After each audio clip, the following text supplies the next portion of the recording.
Cash flow, the fourth element of wealth. Number 0. Fatal mistakes caused by a poor understanding of cash flow. A low understanding of cash flow significantly reduces the chances of becoming wealthy. Many people only have a superficial understanding of cash flow. As a result, they make a lot of mistakes. For example, many people invest in dividend-paying ETFs or buy real estate for rental purposes in order to increase their cash flow. However, this is an inefficient investment in which, despite taking on high risks, the various taxes result in low returns relative to the risks taken. Naturally, the chances of becoming wealthy become lower and lower as you repeat inefficient choices. If you do not understand this sentence, please check the previous study materials related to it. Click. Some people try to reduce their consumption to increase their excess cash flow, but they often fail. Reducing consumption is not something that can be done simply by making a mental decision to spend less. You need to understand your own needs system. Most people try to reduce their consumption, but they often go about it the wrong way. Another mistake is to underestimate the importance of cash flow and easily give up securing cash flow. Cash flow is one of the essential elements of wealth. You should not give up on it. Nevertheless, many people fail to secure cash flow with the wrong strategy and give up easily. Very few people fully understand its importance and are determined to secure cash flow. These numerous mistakes have led to the creation of the so-called rich beggar. There are many people who have a very large net worth, but who are forced to live extremely frugally. Their lives are often not at all what we think of as the lives of the rich. The first step to solving all these mistakes and becoming wealthy is to improve your understanding of cash flow. As you improve your understanding of cash flow, you will begin to see many paths to wealth. The size of the regular cash flow exceeds the level of consumption, making it possible to live without having to sell time to an employer. It is possible to live without having to sell one's assets. Therefore, the scale of investment for becoming wealthy in the future can be greatly increased. It is also the cash flow that enables the stable implementation of various leverage strategies essential for becoming wealthy. Various paths to becoming wealthy are opened up. In this study material, we will review 3 common misconceptions about cash flow and improve our understanding of cash flow. First, let's start the discussion by defining cash flow accurately. We define cash flow as the amount of cash inflow that is relatively regular and stable, excluding consumption. For example, buying real estate for the purpose of capital gains or investing in growth. Stocks is not an act of generating cash flow because the inflow of cash is uncertain. On the other hand, salary, real estate investment for rental purposes, and dividend stock investment generate regular and stable cash inflows compared to other means. These are acts of generating cash flow. Of course, as mentioned earlier, I do not think they are good means of generating cash flow. We need to increase cash flow by increasing cash inflow and reducing consumption. How are people misunderstanding this cash flow and what mistakes are they making? Let's look at each one to improve our understanding of cash flow. Number 1. Choosing the means with very high tax rates to increase cash flow. The first of the typical mistakes related to cash flow is the wrong choice of means to secure cash flow. In particular, it is a very wrong choice to try to increase cash flow by using a method with a tax rate that is too high when generating revenue. Most countries tax regular income such as wages, interest, dividends, and rents at much higher rates than the tax rate on gains from the sale of highly volatile assets, because countries also want to receive stable cash flows. For example, let's assume that there is a country that taxes interest, income, dividend income, and rental income at a rate of 30%. This has far more significance than simply the fact that 30% of profits must be paid to the state. For example, let's say you invest in a dividend stock that has an 8% dividend yield among several dividend stocks. All investments are about earning returns in exchange for taking on risk. What is the risk embedded in this 8% dividend yield? Here are some figures for your reference. Currently, the bond yields of BB-rated and below bonds in the US are around 7% to 8%. BB-rated and below bonds are bonds that are deemed unfit for investment by credit rating agencies and are at high risk of defaulting on interest payments. The yield on 10-year U.S. Treasury bonds, which can be seen as the possibility of not being able to pay interest, approaching zero, is currently around 4% to 5%. In other words, the additional yield obtained by taking on the high risk of not being able to pay interest is around 3%. In other words, an 8% dividend yield, which is similar to the yield on BB-rated bonds or below, carries a lot of risk. Investing in this dividend stock means that you have to take on a lot of dividend non-payment risk. However, if you pay 30% of the 8% dividend yield as tax, the effective yield rate drops to 5.6% after tax. You have taken on the level of risk of investing in an unqualified bond, but the rate of return you receive is similar to that of investing in a risk-free bond. This has more negative implications than simply paying a certain portion of the profit earned to the state. There may be cases where dividends are not received, so in preparation for such cases, we ask for a lot of dividends in advance. However, if the dividends are actually reduced due to taxes, the reason for taking on the risk disappears. If such inefficient investments are repeated over the long term, the overall performance will be worse than if you had invested in risk-free government bonds, as you will often not receive dividends. Of course, in countries that tax wages, dividends, interest, and rental income less, this method can be an excellent means of generating cash flow.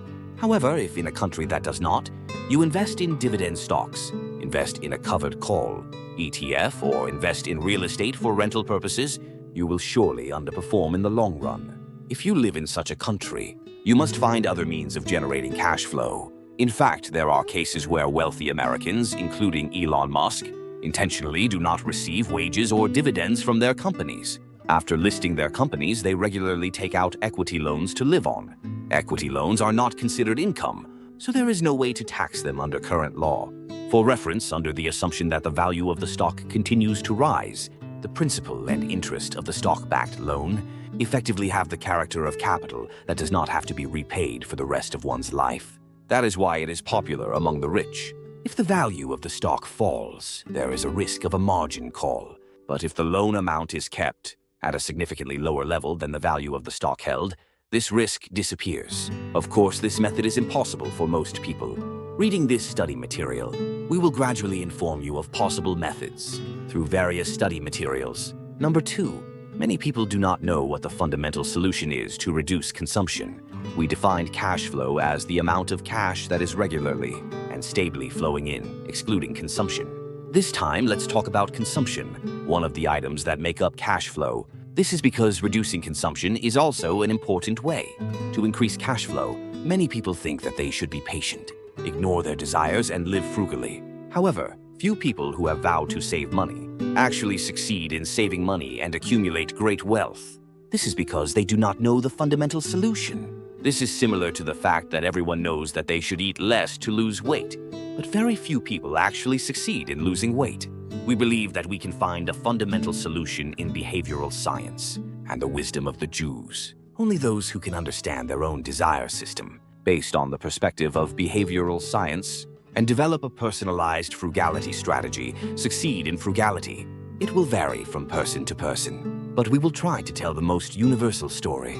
According to behavioral science, people are social animals. People's behavior is usually a means of achieving a positive relationship, even if it seems to have a different purpose on the surface. The desire to have the kind of relationship we want lies at the root of the behavior. Think about your consumption. Did you go to an expensive restaurant with a nice atmosphere? Did you drink wine? Did you wear expensive clothes? Did you buy an expensive car? Did you rent a nice house in an expensive area? What was the underlying motivation for all of these actions? Wasn't the result you expected from all of your consumption a good relationship with someone you like? Most people spend money to build good relationships. Therefore, the most powerful way to reduce spending is to find ways to build the kind of relationships you want without spending money. Of course, people's situations are different, so there is no specific method that works for everyone, but the general guidelines do. To give just a few specific examples, for men, exercising can increase the chances of saving successfully. This is because being good at sports and having an attractive appearance through exercise can help you form the type of relationship you want. You may feel less desire to spend. For some, earning a prestigious degree can be helpful. The world never dismisses a Harvard graduate for wearing cheap clothes. They are more likely to form the relationships they want, even if they don't spend money. Even improving your ability to communicate can help you save money. Some people are unaware that their negative way of speaking makes them unrespected by others. As a result, they buy expensive watches and sports cars to be respected. For these people, improving their way of speaking alone could reduce their consumption. In fact, Jews have succeeded in being frugal and accumulating wealth. with strategies similar to those mentioned above. For reference, Jews, who share a high level of insight into wealth, make up only 0.2% of the world's population, but account for 20% to 25% of the top 100 richest people. When looking at the Talmud, the Jewish philosophy, the Jewish scriptures, and the Jewish law, they emphasize the importance of understanding their own desire system and finding a way to live a life that is satisfying without being extravagant. In particular, they emphasize that the way to do this is to accumulate knowledge and contribute to society to earn honor and trust from society. This will naturally earn people's respect. As a result, people are already satisfied with their lives, so they lose interest in luxury. Consumption naturally decreases, and there are more people who want to cooperate with you, so the opportunities to make money are endless. As a result, a great deal of wealth is accumulated. There is probably no one specific way to save money that works for everyone. However, you can save money by understanding behavioral science, understanding your own needs system, and finding ways to be satisfied without spending money. You can increase your cash flow by saving money. Number 3. Many people overlook the importance of cash flow and easily give up on securing cash flow. Not only ordinary people, but even those with excellent financial knowledge and who are very wealthy in terms of net worth, sometimes give up on securing cash flow. The reason people give up on securing cash flow is clear. They underestimate the importance of securing cash flow in becoming wealthy. They don't know the importance, and they find it difficult to secure cash flow, so they give up quickly. There is also a reason to give up, because there are options to increase the possibility of the size of net assets in the future in exchange for giving up securing cash flow. For example, buying growth stocks or purchasing a large number of real estate properties. Buying growth stocks that do not generate sufficient net income relative to the stock price does not add cash flow immediately, but it can be expected to lead to a significant increase in the stock price in the future. Similarly, the strategy of purchasing a large number of properties is not an attractive alternative to increasing cash flow. Although there are differences from city to city, the yield on real estate rental income ranges from approximately 2% to 10%. Let's look at an average example of buying a property in the United States. If you borrow 80% of the purchase price of a $400,000 house and the loan interest rate is 7%, the interest alone is approximately $22,400 per year. 5.6% of the total purchase price goes to interest. Even if the yield on monthly rent is assumed to be 10%, it is difficult to significantly improve cash flow from real estate investment. For reference, if interest rates are low and the yield on monthly rent is high, the size of cash flow may be large, but such times are special periods that are not common in the entire history. However, if you buy growth stocks or purchase a large number of real estate properties and wait, you can achieve a rapid increase in your net worth at a favorable time. Because there is a strong incentive to increase your net worth in the future, those who underestimate the importance of cash flow will give up on securing cash flow. However, cash flow is one of the essential factors that you should never give up in order to be wealthy. Let's take a look at why. We have defined wealth as the state of obtaining what one wants at the time one wants it. And I also talked about the importance of leverage as a means of achieving this wealth. If you can't immediately think of why leverage is important, please check out the previous study material. Click. Cash flow is an essential element in maintaining a stable and sustainable leverage structure.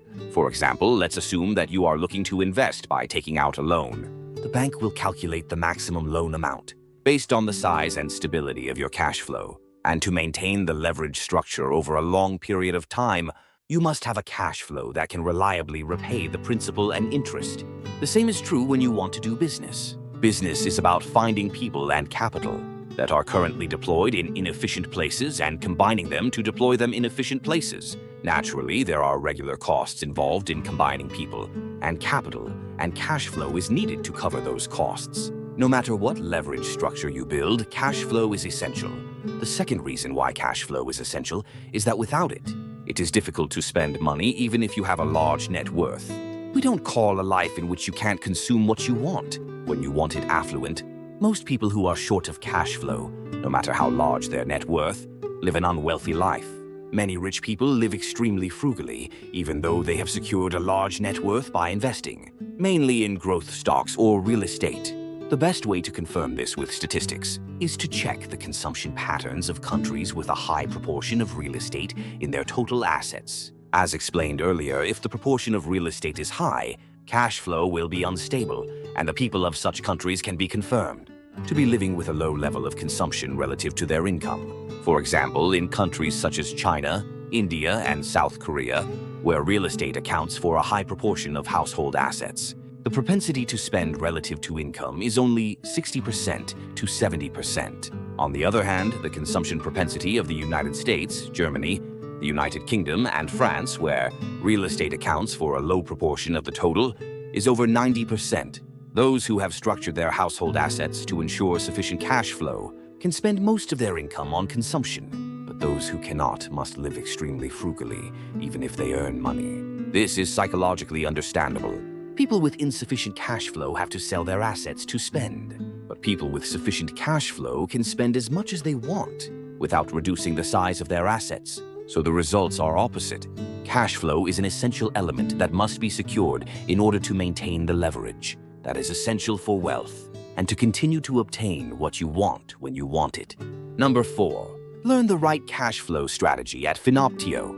We have examined misunderstandings and mistakes about cash flow so far and tried to improve our understanding of cash flow. Cash flow is an essential element of wealth, but most of the commonly known cash flow securing strategies are not practical. Studying with Finoptio will help you find the optimal cash flow strategy that is right for you. In particular, we recommend the quant covered call strategy as a cash flow securing strategy that is suitable for most office workers. Instead of investing in covered call ETFs or funds that implement covered call strategies, you should implement the strategy yourself. This is because the income generated by having another expert invest on your behalf is subject to very high tax rates in most countries. The method of implementing the quant covered call strategy directly takes less than 30 minutes a day, and it is a simple method that does not require any special consideration of investment methods, but rather can be performed mechanically according to the established principles. In addition, if you implement the quant covered call strategy yourself, the taxes incurred each year are very low. We will learn more about the various strategies that can secure cash flow, especially why the quant covered call is superior, and how to implement the quant covered call in detail. We hope you will visit Finoptio regularly and cultivate your financial wisdom. With this study material, you have learned all about the 4 elements of wealth: liquidity, credit, leverage, and cash flow. In the following study materials, we will learn in detail how to secure the 4 elements of wealth.